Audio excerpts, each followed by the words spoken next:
Negosyong malaki ang kita, ngayong may crisis. Ngayong mataas ang mga presyo ng gasolina, ngayong nagtataasan ang mga bilihin, may dalawang negosyong maganda na simulan sa panahon na ganito. Kung ikaw ay nagbabalak magnegosyo sa panahon ngayon, ito na yung perfect timing, ang panahon ng crisis. Mahalagang tapusin mo ang buong bidyong to kasi baka ito na ang negosyong hinahanap mo na magpapayaman sa'yo. Kaya mahalagang tapusin mo ang buong bidyong to. So by the way, kung hindi mo pa ako kilala, ako nga po pala uli si Darcel Robles. Isa po akong negosyante na may 5 taon na pong karanasan sa mundo ng pagnenegosyo. Sa panahong mataas ang mga bilihin, ito yung dalawang negosyong maganda. Malaki ang kitaan sa panahon ng crisis. Kung gusto mong malaman yan, may ikwekwento ko sa iyo. Way back panahong 2020. Ang COVID pandemic na yan, isang malalang crisis yan sa buong mundo. Noong nag-pandemic,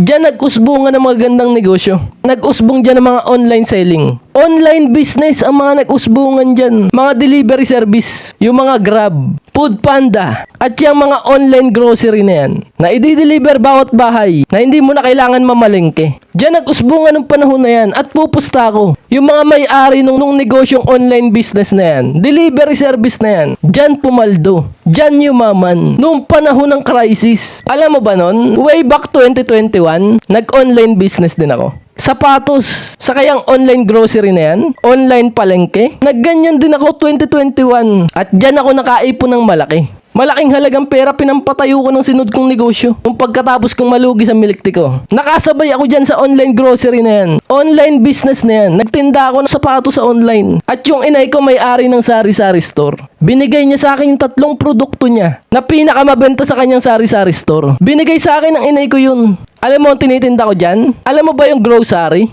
Yung mga sari-suki na yan? Diyan ako kumukuha ng product, pantinda ko sa sari-sari store ng aking inay. Yung 3 produktong pinakamalakas tindahan ng inay ko, binigay sa akin. Na ako na ang kukuha ng product na yung supplier. Tapos ibebenta ko sa kanyang sari-sari store. Noong panahong may crisis, ang tinitinda ko yung mga bagay na yan. Yung mga products na yan. Diyan bumilis ang ikot ng pera ko. At diyan ako nakaipon. Tapos nag-o-online business pa ako. Mga sapatos. Diyan ako nakaipon ng malaki. Kaya nakapagpatayo uli ako ng susunod kong negosyo. Kaya sa panahon uli na ganito, ngayong may panahon na uli ng crisis, dyan uli may magandang mga opportunity. Bukas uli ang mata ko sa mga opportunity na yan. At may dalawa akong nakikitang negosyong papalo kapag nagtuloy-tuloy pa ang gera. Ang taas ng gasolina, ang taas ng mga bilihin. Kapag nagtuloy-tuloy pa ang crisis na ito, may 2 negosyong papalo na sasabihin ko sa iyo ngayon. Kaya makinig kang mabuti. Ang pinakauna agad dyan, negosyong malaki ang kitaan sa panahon ngayon na may crisis ay ang mga kahoy.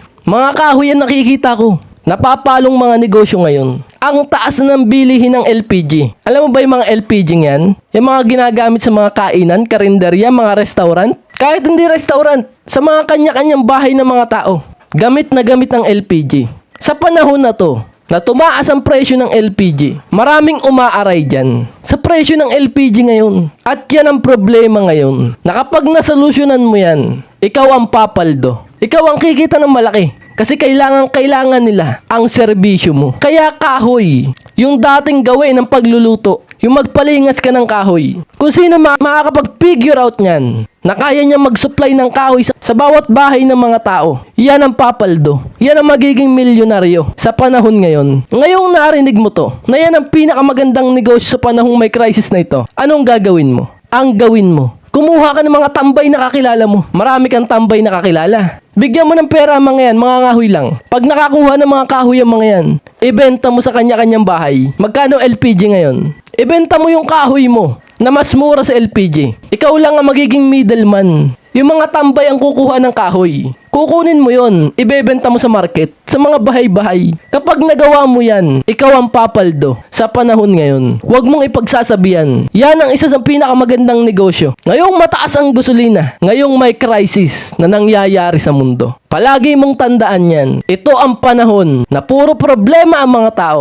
na kapag nasolusyonan mo yun, willing silang bayadan ka Matalo mo lang yung problema nilang yun. Ayos? Okay, next, dadako na tayo sa pangalawa nating negosyo na malaki ang kitaan sa panahong may crisis ay ang transportation. Yan ang pangalawa kong nakita na magandang simulan na negosyo sa panahon ngayon. Kung sino makakasolve niyan. Kasi ang mga tao ngayon puro ang problema na. Kakaunti na nabiyahing mga jeep. Ang mga jeepney driver umaray sa gasolina, sa presyo ng mga diesel, kaya naghintuan sa pagpasada. Ngayon ang problema ng mga pasahero, wala silang masakyan. Ang problema nila, nalilate sila sa trabaho nila. Kakaunti ang bumabiyahing jeep. So ngayon, yung problema ng mga taong yan, nalilate sila sa kanilang trabaho. Ang hirap sumakay. Pag yan nasolve mo, papaldo ka. Ang laki ng kikitain mo. Paano ang gagawin mo ngayong narinig mo to? Anong magandang gawin mo? Ngayon pa lang, maalam ka ba mag-drive?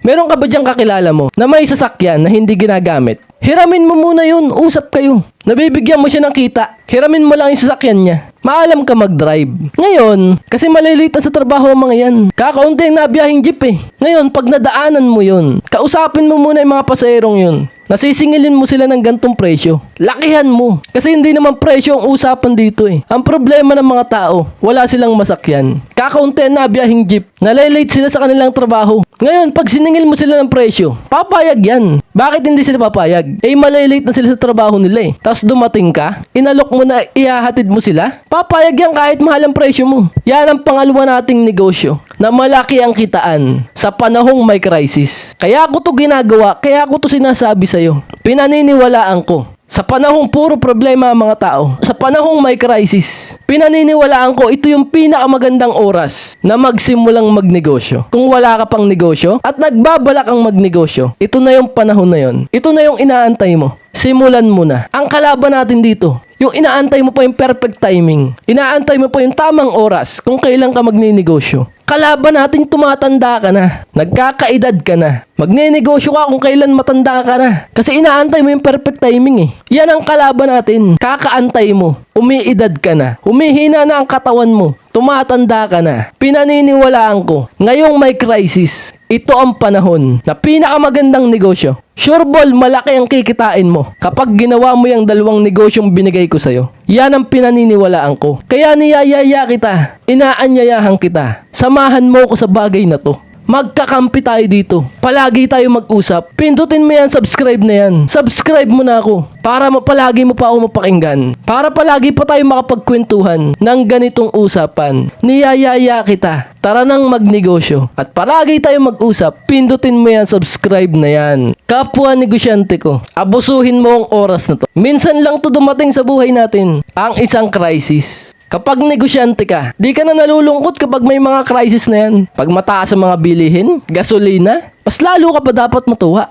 Kasi puro problema ang mga tao. Malungkot ang mga tao. At kapag ang tao'y malungkot, may problema. Kapag nasolve mo, papaldo ka. Kapwa negosyante ko, isang hiling ko lang sa'yo. Huwag mong antayin ang perfect timing. Simulan mo na ngayon. Dahil kapag nakita ka ng Diyos na ikaw ang umaaksyon, tumutulong sa mga taong puro problema sa panahon na ganito, mas bibigyan ka niyang malaki. Kasi nakita niya na tumutulong ka. Nakita niya na responsible ka. At yan na yung negosyo na pinanganak para sa'yo. Kapwa negosyante ko, magnegosyo ka na kung may pangarap ka. Tignan mo ang pamilya mo sa panahon ngayon. Tignan mo ang anak mo. Tignan mo ang mga magulang mo. Kung tunay mong mahal sila, gagawin mo to para sa kanila. Hingin mo lagi ang gabay sa kanya. Palagi kang magdasal. Kung ano man ang laman ng puso mo, alam ko, ibibigay niya yan. Maraming salamat po sa ating magandang usapang ito. Alam ko, marami kang natutunan dito. Pindutin mo yan, subscribe na yan. Subscribe mo na ako para palagi pa tayo makapag-usap, makapagkwentuhan ng ganitong usapan. Kakampi mo ko, kasama mo ko. Pindutin mo yan, subscribe na yan.